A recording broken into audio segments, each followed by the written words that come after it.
question is a very real, significant problem. You can ask your friend Tucker, who wants to call them traitors, genocidal, SS, fascist, killers, worthy of the SS, worthy of the Einsatzgruppen, sons and daughters of generations of the Holocaust. But a very practical matter. In my son's unit, I don't want to mention the unit. Half of them are lone soldiers from America, France, Belgium, who are fleeing because they cannot travel. They are outed. The Hague is looking for them. Keep talking. Keep talking dirty to me. Now, that whiny man that you just heard from is an Israeli who took part in a town hall in Israel. As you can see, the US ambassador to Israel, Mike Huckabee, was part of this discussion. You don't see the gentleman speaking, he's in the audience, but he's asking a question about IDF soldiers. Clearly, he has a son and family members in the IDF. They are being accused of committing genocide. They have definitely carried out atrocities, which we've been covering on this show day in and day out. And he doesn't like the fact that they are not welcomed in other parts of the world that haven't been fully captured by Israel. And so he's about to ask a question about dual citizenship. Because lately there have been more and more Americans, some prominent Americans like Tucker Carlson, really questioning whether it makes sense for someone who has an American passport to fight as an IDF soldier. So we can have a discussion about that after we hear more from the gentleman at the town hall. Even to the United States, there have been calls, I guess, our new mayor of New York wants to basically obey the Hague over America. So I want to ask you a very practical question. To protect the best of the best, what will happen? Because I think eventually it's going to happen and be tested somewhere in this world. They're going to grab an American citizen they've identified. They know who they are. They know thousands of their names. They're preparing cases. One of my son's comrades had to flee Germany. Another had to flee South Africa, arrested. Another had to flee Belgium. When is it going to come in America? Are you prepared? And what will be done at that moment so they can be secure in what they have done for all of Am Yisrael and all of America too? They fight for America here. They are not traitors to America, as they've been called publicly on television by politicians and your friend Tucker, who says they should be stripped of their American citizenship immediately. I agree with Tucker Carlson. These IDF soldiers are not fighting for America.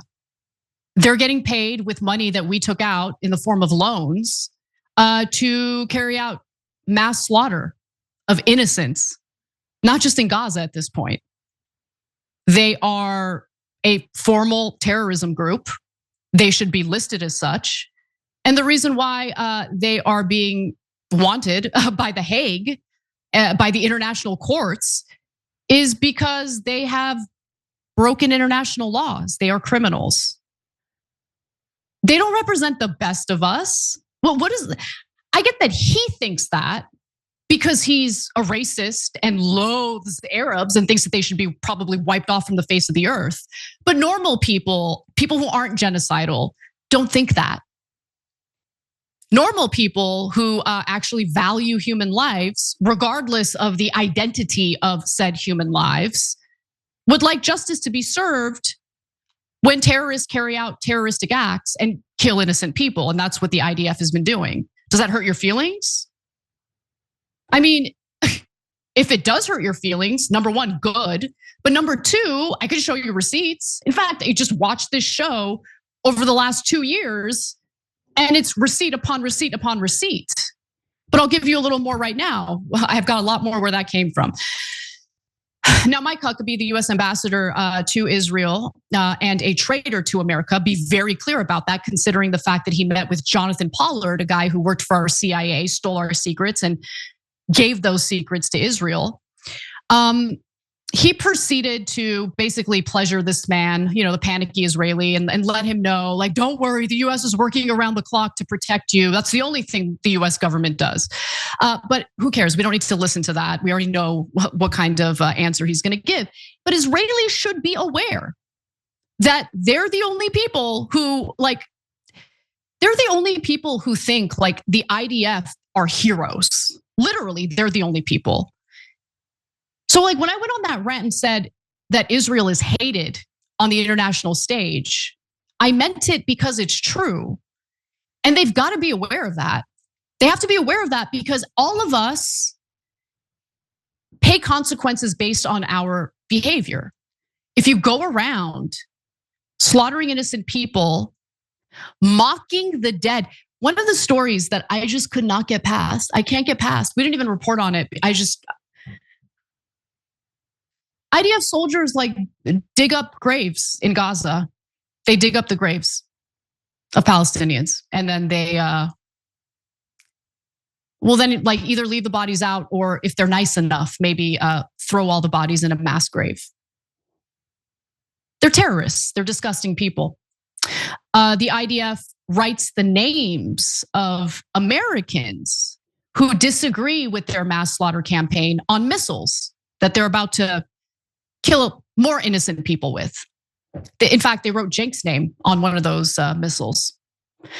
I mean, Cenk partially paid for those weapons. So think about how insulting that is.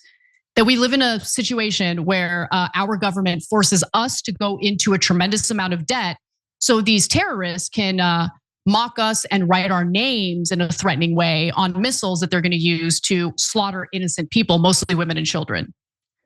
So yeah, the IDF ends up getting run out of town, regardless of which country they go to. The US is an exception, unfortunately, because they're hated on the international stage. And it's not because they're Jewish. It's not because they're Jewish at all. Jeffrey Sachs is Jewish. He is welcomed anywhere. He's welcomed in my home. I love that man because of what he stands for. What does the IDF stand for right now? Again, mass slaughter. So let's talk about that a little bit.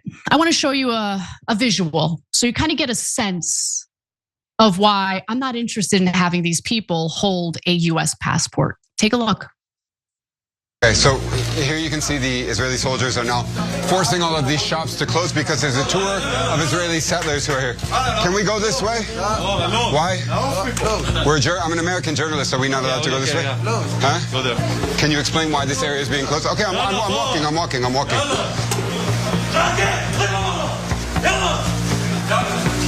One by one, Palestinians are forced to close their shops and leave the area. People wanting to return to their homes are prevented from doing so. Can you explain just to me what's happening exactly? Here? Yeah. No, I can't explain. It's not your job to picture here everything. Huh? It's not your job to picture here. So the settlers went on what they call the tour of the old city. It's strange just how normalized this situation is for Palestinians, where their lives can be disrupted in such a way on a weekly, if not daily basis. I mean, terrorists wouldn't care about their inconvenience, so I'm not surprised by that. And last September, the United Nations Human Rights Office of the High Commissioner put out a report on the IDF's war crimes. And I want to give you some excerpts from it, but I also want to just say this is one of several reports detailing the IDF's atrocities and war crimes.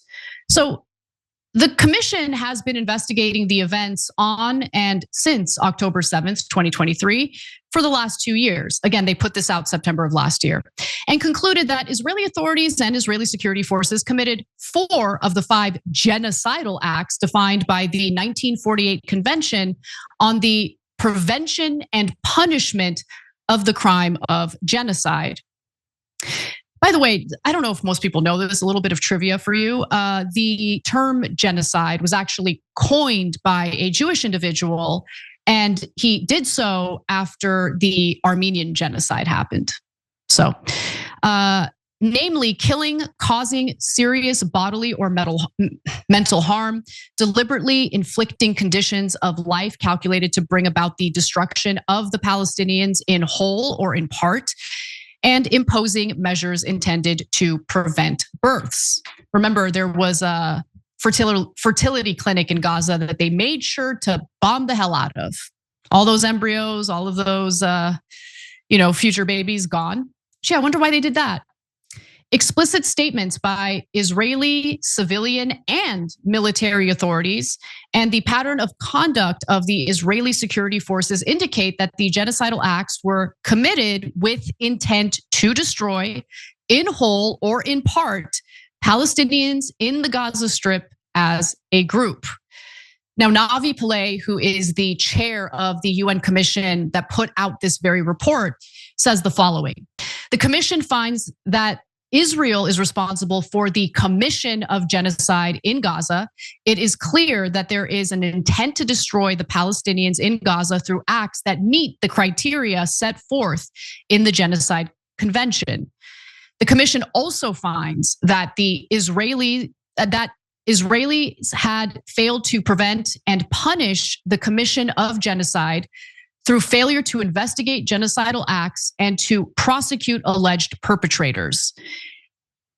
Now, if you're wondering, like, how do they establish these determinations? Well, in establishing genocidal acts, the commission examined the Israeli military operations in Gaza, including the following: killing and seriously harming unprecedented numbers of Palestinians, imposing a total siege, including blocking humanitarian aid leading to starvation, systematically destroying the healthcare and education systems in Gaza, committing systematic acts of sexual and gender-based violence. I'm gonna pause right here for the gentleman in the audience who was very, very worried about IDF soldiers being mistreated.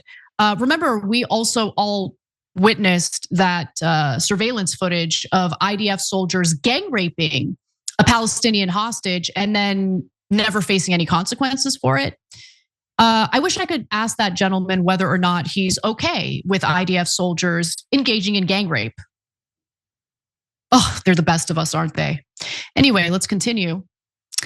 They also looked at committing systematic acts of sexual and gender-based violence directly targeting children, which we know they do, carrying out systematic and widespread attacks on religious and cultural sites, and disregarding the orders of the International Criminal Court, the very International Criminal Court that man is furious with because they would have the audacity to call out the IDF's obvious war crimes. Now, just to get back to the issue of dual citizenship, I don't think any American should be fighting in any foreign country's military. I think that is grounds to have your citizenship revoked. You got to make a decision.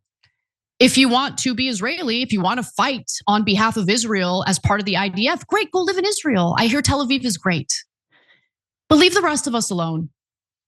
Because I think we've had enough people governing our country, certainly, who couldn't care less about this country. And if you happen to be a genocidal maniac, we don't really need you. I'd prefer you don't have US citizenship. That's my view. But if you are a US politician, you should be an American citizen and American citizen only, period. You can't be a public servant and have like a dual loyalty situation going on with any country. I don't care if it's freaking Azerbaijan, Armenia, Turkey, whatever. I think you're good with one citizenship, and that should be the citizenship for this country if you want to live here and, more importantly, govern here. So those are my views, and people can cry about it if they want, but it's really important for us to have self-awareness. The IDF apparently has no self-awareness at all, but I'll let them know you're hated for good reason. Every time you ring the bell below, an angel gets his wings. Totally not true, but it does keep you updated on our live shows.